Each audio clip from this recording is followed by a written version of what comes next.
তোমরা যারা নসুনির আছো নাগরিয়াকান্দি গোল্ডেন স্টার পার্কে এখনো যাও নাই, কত টাকা টিকিট মূল্য এবং কিভাবে যাইবা সবকিছু থাকতেছে আজকের এই ভিডিওতে। সম্পূর্ণ ভিডিও দেখতে থাকো, তাহলে বুঝতে পারবা। নাগরিয়াকান্দি গোল্ডেন স্টার পার্ককে সাঁতার রাজ্য বলা হয়। সেখানে ঢুকার সাথে সাথেই তোমরা একটু হাঁটতে হাঁটতে সামনে গেলেই দেখতে পারবা তোমাদের মাথার উপর দিয়ে অনেক অনেক সাঁতার। যতটুক ভিতরে যাইবা ততটুক সৌন্দর্য দেখতে পারবা। অবসর সময় কাটাতে আপনি চলে আসতে পারেন আপনার ফ্যামিলি বা বন্ধু বান্ধব নিয়ে এই পার্কে। পার্কের টিকিট মূল্য মাত্র 100 টাকা। এই পার্কে ছবি তোলার মতন অসংখ্য জায়গা রয়েছে যেখানে আপনারা ছবি তুলতে পারবেন। আরো রয়েছে ছোট বড়দের জন্য সুন্দর সুন্দর রাইড।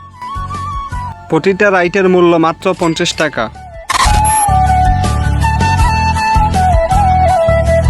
খাবারের জন্য নৌ চিন্তা, এখানে ছোট বড় রেস্টুরেন্ট পেয়ে যাবেন, আপনারা ওই জায়গা থেকে খাবার খাইতে পারবেন। বাচ্চাদের সুন্দর সুন্দর খেলনা পেয়ে যাবেন। মাধবদী আমাদের একটা পাইকারি খেলনা দোকান আছে, যাদের খেলনা লাগবে তারা আমাকে হোয়াটসঅ্যাপে নক দিতে পারেন। এই পার্কে যাওয়ার জন্য সবার প্রথমে আপনাদেরকে আসতে হবে সাইপট্টাবের মোড়। ওইখানে আপনারা অটো বা রিক্সা পেয়ে যাবেন। ওইখানে রিক্সাওয়ালা মামারে বললেই চলবো, মামা আমি নাগরিকান্দি ব্রিজে যাবো, আপনাকে নাগরিকান্দি ব্রিজে নিয়ে দিয়ে আসবো। জোনপতি ভাড়া নেব 30 টাকা করে। যারা যারা এই পার্কে গেছেন তারা অবশ্যই কমেন্ট করেন, আর যারা যারা জান নাই তারা এখনই গিয়ে ঘুরে আসেন। ভিডিওটা বেশি বেশি শেয়ার করে দেন। দেখা হবে নেক্সট কোনো ভিডিওতে। সবাই ভালো থাকবেন, সুস্থ থাকবেন। আল্লাহ হাফেজ, বাই।